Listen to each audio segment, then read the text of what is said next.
Коми лишь 24% абитуриентов автошкол сдают вождение в городе с первого раза. Об этом рассказали участники прямой линии в общественной приемной главы Коми. В ходе встречи автоинспекторы, общественники, а также представители сыктывкарских автошкол обсудили проект постановления об ужесточении экзамена на водительские права. Так, МВД России предлагается объединить автодром и город в одну практическую часть. В управлении ГИБДД по Коми не исключают, что у этой инициативы есть определенные слабые места. Если вот даже смотреть, как мы вот говорим, что первый автодром, да, они сдают, получается, 50%, то есть каждый второй.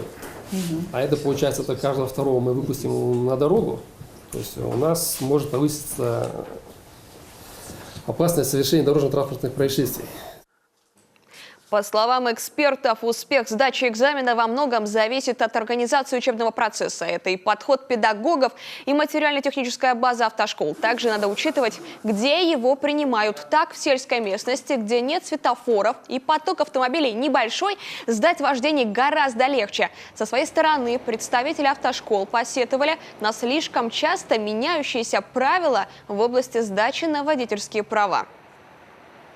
Мы готовим учащихся водителей категории «Б». И достаточно часто у нас меняются правила. То есть вот такой стабильности нету.